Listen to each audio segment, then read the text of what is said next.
Good day, gentlemen. I've been with my girlfriend for almost 8 years, and our relationship has reached a level of depth and peace and passion that I didn't even know was possible. But trust me, things were very different in the past. We didn't start out like this, and I had to learn to stop hiding who I am and actually be myself to get here. But to truly understand this, you first need to understand what I even mean when I say be myself, because I'm not talking about this hippie, woo-woo, just be yourself advice. Instead, I want to share 5 no bullshit lessons that will actually help you, first of all, understand why you must stop hiding yourself if you want to transform and deepen your relationship, but then also how I actually did that so that you can do it too and actually truly level up your relationship. We'll get right into this as always. And lesson number 1 is that when you hide certain parts of yourself, you do that out of fear and insecurity. And you already know how you feel in those moments. It feels weird. You feel disconnected from yourself and from the world. And this is where so many men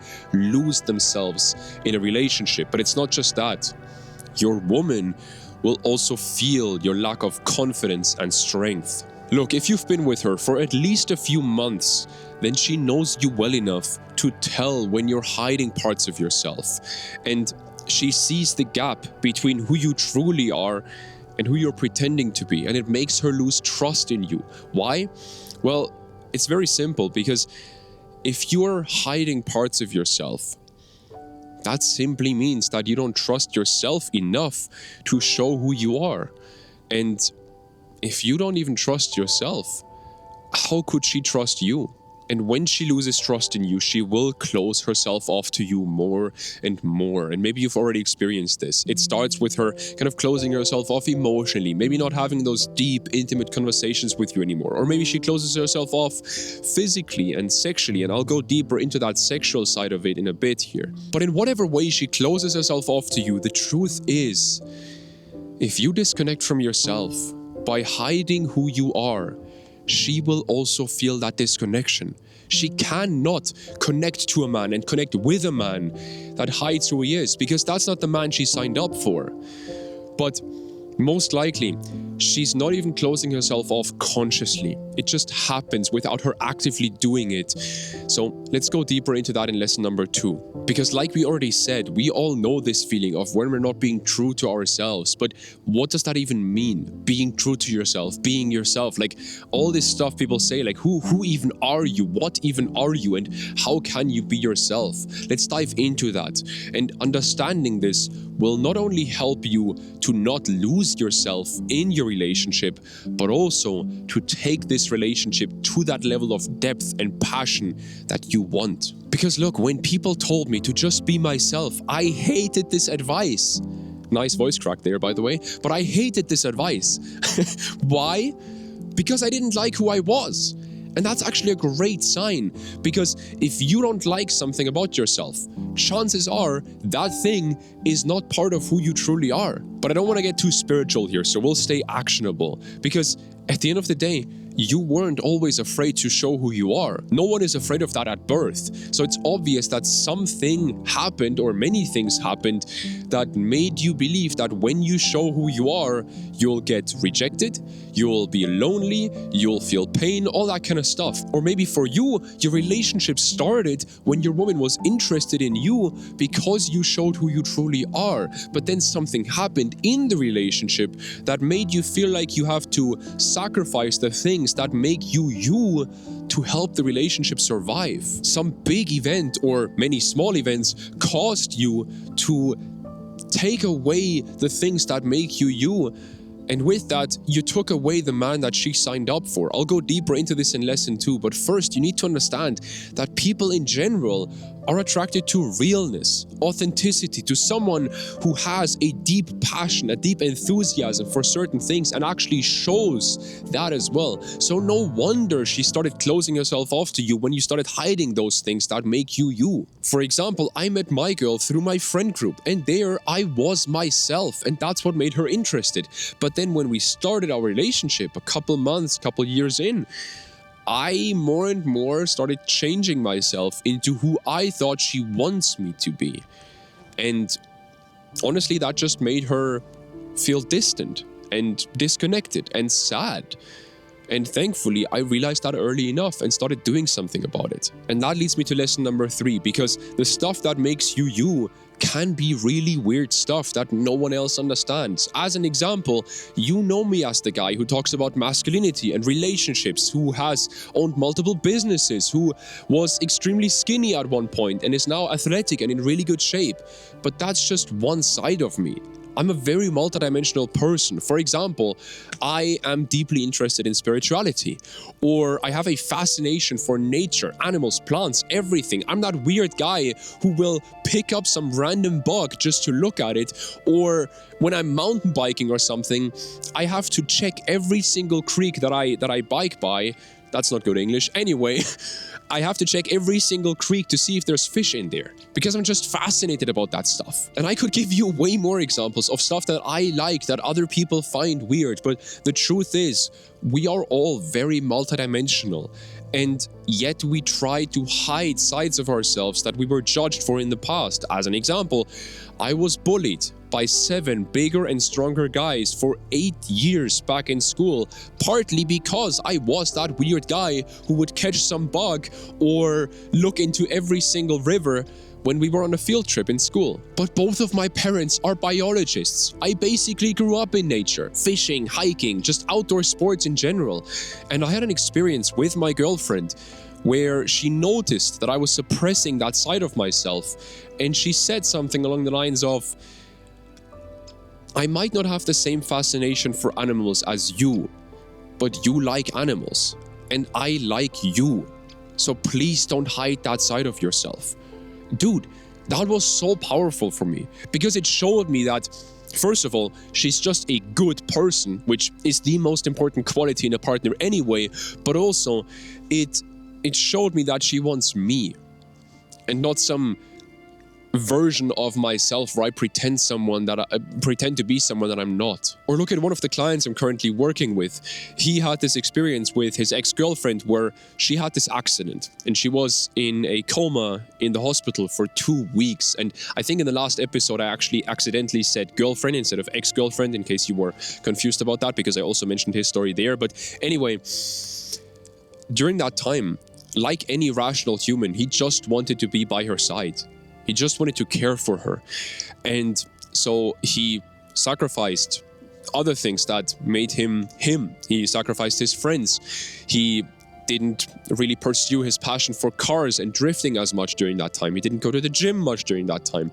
And I think that's all very understandable and very good. But when she was healthy again, he continued doing this. He continued hiding himself and sacrificing his passions to be there for her. But she didn't need his constant support anymore. In reality, she just wanted him. She wanted the man she had signed up for. She wanted to see him chase his dream of becoming a professional drift car driver, a DK. Quick little Tokyo Drift reference. If you know, you know. Anyway, she also wanted those things. She wanted him to pursue those things, despite the fact that he would have less time for her. And unfortunately, she was never really able to communicate that perfectly to him, because she didn't know what was going on. She wasn't sure why she felt so disconnected to him. And he just woke up to all of this way too late. And the relationship eventually ended because she never really found a way to connect with him again. And the rescue helicopter is back. As in every episode recently, rescue helicopter is starting again. Let's hope whoever got hurt is fine. Anyway, your relationship doesn't have to end in this way, by the way, because now that you're aware of this, you can not only reverse it, but you can also go way beyond it, be way beyond where you previously were with your girlfriend. And this way, you won't ever lose yourself in your relationship, and you can continue taking your relationship to deeper levels and continue just building a stronger and deeper bond with her. But before we get actionable in lesson number 5, where I tell you exactly what I did, I first need to tell you what's holding you back. That's the first thing you need to understand. So let's get into lesson number 4, and this will also help you understand why she shuts down specifically when it comes to sex. Lesson 4 is that the wall that once protected you is now imprisoning you. Let me explain. Me not showing my excitement for nature back in school protected me from getting bullied. But then my relationship felt like a prison because I was scared of showing who I was, because I was scared of getting bullied again. This is also why I felt so lonely at times early on in this relationship. Someone who hides who he is and hides his needs. Sure, he protects himself from rejection, but he will also imprison himself in a relationship that will never fulfill him like this. Maybe your wall is people-pleasing to protect yourself from conflict, or maybe it's shutting down emotionally during conflict to protect your ego from criticism, or maybe it's not talking about what you want in the bedroom to protect yourself from embarrassment and shame. Whatever it might be something completely different. But the truth is, whenever you use that wall to protect yourself, you reinforce your own belief that that threat from the past is still real in the present. Maybe pleasing your parents helped you escape conflict. Maybe shutting down emotionally helped you deal with a very critical ex-partner. Maybe you were shamed for what you enjoy sexually. And look, none of those things are great. But what happens now when every time now in the present you act in the same way that you used to act like in the past when you tried to protect yourself? Well, two things happen. Number one, you deny the person that you're with the opportunity to show you that they are different. And secondly, you deny yourself the opportunity to rewire your brain and your nervous system towards a healthier and more realistic image of yourself, of the people around you, and of the world as a whole. There's this quote from the character Tony in the brilliant movie Green Book, where he says, "World's full of lonely people afraid to make the first step. We could change this to worlds full of unfulfilled people afraid to show who they truly are," because that's what it is. But one thing I haven't explained yet is why, when you use that wall, why she shuts down sexually. So let me get into that. Because, well, think about it. What are you really doing when you're using that wall? You are not living your life to the fullest. You're not living your life how you want to. You're hiding yourself instead of living your life how you want to. So if she can't trust you with living your life to the best of your ability, then how would she be able to trust you with her life and with her potential future children's lives? That's why she shuts down sexually. Not that we still live in a world where you need to protect her and your children from danger every single day, but the biology is still there. Our brains haven't really evolved much in the last couple hundred years. And they're still basically thinking that there is constantly danger. And that's that. Look, I could have also called this video, Be Yourself and Watch Her Open to You. Because that's what it is. Maybe I'll actually even make that the title. I'll see. But that's what it is. Be yourself and watch her open to you. Emotionally, physically, sexually, mentally, in every single way. Because every time you sit with that discomfort, that fear about showing who you truly are, and you do the right thing regardless, every time you do that, you show yourself that you are strong enough to not need that wall anymore. Because look, as a child, you needed that wall. It was important. As a child, you can't protect yourself. There is no protection mechanism or no protection from harm as a child, not from bullying, not from a critical parent, not from a teacher, just not from any authority. You can't physically protect yourself, and you can't emotionally and mentally protect yourself. No one taught you that. But now as an adult, when you do that, you break that wall down more and more, and that prison disappears, and you give her the opportunity with that to truly open to you. So let's get into the last lesson to make this actionable for you. And as always, this is by far the most important, most valuable lesson in this entire video, because I always keep the most life-changing lessons to the end of these videos. So only guys like you who are fully committed to working on themselves and becoming a better man, not just for their woman, but also for yourself, and also who are fully committed to actually building a great relationship. Only guys like you get these lessons. And my camera is overheating again. Fuck. Anyway, let's get into this. Please understand how important this is.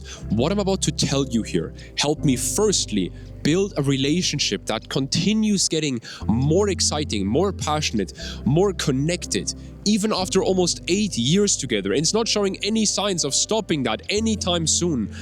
And it secondly helped me to actually escape that prison that once protected myself and feel alive and feel fulfilled and feel at peace with myself. All right, I had to take a quick pee break here because I drank a lot of water this morning. But anyway, let's get into this. Look, whenever people say, just be yourself, what they're really doing without knowing it is they are setting an impossible standard for you, an impossible goal. Because how could you just start being yourself fully from one moment to the next? That's impossible. And that's the same as if I told you like, oh, just be a pro athlete right now, or just be $1 million business owner from today to tomorrow. Like, that won't work if you're not already that. And I know a lot of people that actually watch this channel are business owners, are pro athletes, which is fucking sick. Like, I love seeing that. Anyway, the only thing that will do for you is it will overwhelm you. This is why you hate this advice of just be yourself, because it fucking overwhelms you. It makes it seem so simple, but in reality, it's such a big task. So how can you tackle this? Before I get into that, I want to quickly say, like, even if you could magically snap your finger, I can't snap my left hand, really. Anyway, if you could magically snap your fingers and just be yourself fully from one moment to the next, that wouldn't be great. It would actually be fairly dangerous, because if you've had this mask on for a couple years, then you don't really know how much the people around you will actually love who you truly are. And if you just shared your deepest, darkest secrets with them right away, they would probably abandon you, including your woman. Anyway, I struggled with this overwhelming feeling for years, and it just led to me not doing anything, just freezing basically, until I realized that this is not something I just do all at once. This is something I have to do step by step. For example, I was recently talking with another client of mine who he basically had this subconscious belief that a lot of men have that is really holding them back and actually making them freeze and making them not take action towards where they want to go, even if they know what they need to do to actually get where they want to go. Because he had this belief of, I should already be further in life. I should already be further ahead. I thought that I would be further in life at this age. He's in his late 20s and he struggles with social skills and confidence. And he didn't think that that would be the case when he's in his late 20s. He thought he would already have that box or those boxes checked off basically, right? But in reality, none of that matters, because the truth is he hasn't checked those boxes yet. And that's okay. There doesn't have to be any shame around that. But of course he felt shame, because the world will teach you shame around that stuff, and will teach you to feel shame around that stuff, right? But really, he set an impossible goal for himself that he wasn't able to achieve. He had this goal of like, I need to be confident and make this full transformation right now. That's like telling an obese person that they need to get into great shape right now. That's just too much pressure. So what can we do instead? Well, I want to tell you a quick story to help you understand this fully, because a couple years into my relationship, we actually had a very similar situation where I felt like we should already be further ahead in terms of sex, in terms of how good our sex life was. And I put a lot of pressure onto myself at that time, thinking that that would help me. But really, all that it did was it made me get stuck in my own head while we had sex, and it made us feel disconnected during sex, and actually made our sex life a lot worse.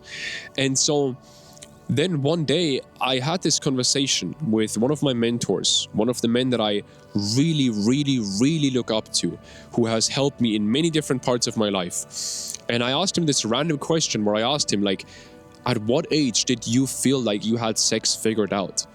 And the age he said was 13 years older than I was at that time. 13 years. And that took all the pressure off of me. Because I just realized, like, holy shit, I don't have to figure this all out right now. I have time. If this great man that I look up to so much only figured this out 13 years after my current age, then I don't need to put any, these fucking flies, man, then I don't need to put any pressure onto myself. And not magically, but very normally, our sex life started improving rapidly, because I didn't get stuck in my head as much anymore. Look, what happens when we set these impossible standards for ourselves is that we end up doing nothing. because we know that that goal is not possible. We unconsciously know that. And then we just argue in our own head, and we basically tell ourselves like, well, why even try? Like, I won't get there anyway, so why even put in all the effort? I won't get there anyway. That's what I did for years with trying to be myself more. And I knew it was important, but I just couldn't seem to take action on it because it was so overwhelming. It was so like too much. For me personally, a big struggle was to share things about myself that others might find weird, that others might judge me for. Probably because I was bullied for those very things, right? And I struggled with this until I realized that I don't need to start at level 10. I don't need to share something dark and deep and whatever else about myself. I don't need to start at level 10. I can just share something kind of easy. That may still make me a bit uncomfortable, but I can kind of just share it. And even if something does that, fucking hell, my English is so shit today. Even if someone finds that thing weird, it's like, well, okay, it's not a big deal, whatever, right? And so I just started at level 1. And I stayed at level 1 until I was able to go to level 2 and share level 2 things about myself, and then level 3 and level 4 and all that stuff. And this did 2 great things for me. Firstly, it helped me build positive momentum in the right direction because it's fairly easy, but I'm still making progress. And it showed me that I can actually do this. It's just like lifting the right amount of weight in the gym and then slowly increasing that weight. You can literally progressively overload being yourself. And then another second thing happened for me, which arguably is even more important, which is by me sharing these small things about myself, I discovered very quickly who I can trust and who I maybe shouldn't trust, who I can share level 4, 5, 6, 7, 8, 9, 10 things with, and who I maybe shouldn't share that kind of stuff with because they will judge me for it or will shame me or embarrass me or bully me for it. If you start being yourself more and more in small steps, you will quickly see which people truly love you and which people just don't. You will see who is a person that you can share stuff with, that you're safe to share stuff with, and who just isn't. Because the truth is, there are absolutely people out there who are so deeply insecure that they will shame you or judge you or bully you for who you truly are. And if you slowly increase what you share with people, you will quickly be able to decide who should be in your life and who shouldn't be in your life without risking it all and potentially falling back into old patterns because people treat you like shit. So please take this step by step, level by level. Don't start at level 10 because if you're at level 0 right now, when it comes to, talking about your needs and your wants in your relationship, telling your woman what you actually want from her. If you're at level 0 right now, it doesn't help you to try to convince yourself that you're at level 5 or level 7 because you're just not there, and subconsciously you know that you're not there. And this whole perfectionism, this whole thing of I need to make this massive transformation right now, this whole perfectionism is really, in reality, a wall for many people. Because think about it, if you set this massive goal for yourself, this massive standard, this perfect goal, and you subconsciously know that you're just not someone who can reach that goal right now, then, well, you don't have to do anything. Because why even try? I won't get there anyway. I don't have to be I don't have to get uncomfortable. I don't have to do anything, right? This is this obese person who's like, I have to lose 100 pounds right now. It's like, bro, no, you can't. Maybe set a realistic goal for yourself. Maybe set the goal of losing 50 pounds this year. Right? And this was the same thing for me. That obese person, basically that obese person setting this goal, it's like, it's too big of a goal. I can't achieve it anyway. So why? I don't even have to try. I don't even have to go to the gym. I don't even have to work on my nutrition. It was the same exact thing for me when I was so skinny. I weighed 55 kilograms. I'm 183 centimeters tall. That's I think pretty much exactly 6 foot. And I don't know what 55 kilograms is in pounds, but you can Google that. It's severely underweight. I'll just say that. It's not just skinny, it's actually underweight. Not severely underweight, it's underweight. And I had this one year where I was 19 or something, where I basically just thought, by the end of the year, I thought, okay, I'll actually get there. I'll make a bunch of progress. And then I set this really high bar for myself, and I didn't do anything for that entire year. And then I looked back on my 20th birthday, and I was like, fuck, man, I could have gained like 7-8 kilograms of muscle this year, but I didn't do anything because I set the goal of gaining 20 this year. And then I just thought about this, and I made this contract with myself, and I said to myself, I promised to myself, when I turn 21, I don't want to be at this place again where I think, fuck, I could have already been there. I could have already made progress. I could have already been further. I just wanted to get ahead. So I set a realistic goal for myself. And guess what? I actually overachieved. I went way above that goal. And by now I've gained like, 20 kilograms of muscle or something. And I'm in really good shape, and I feel really strong and really healthy and really athletic. Because I set a realistic goal for myself. And that actually allowed me to move forward. And one thing I want to say here, lastly, is you don't need to feel good to do the things you're avoiding. You need to do the things you're avoiding to feel good. And if you want to make sure that you actually take the right steps to transform your relationship through all of this, then you can go watch this episode next. It's my in-depth guide to building a fulfilling relationship. So go watch that right now, and I'll speak to you soon. Have a great day.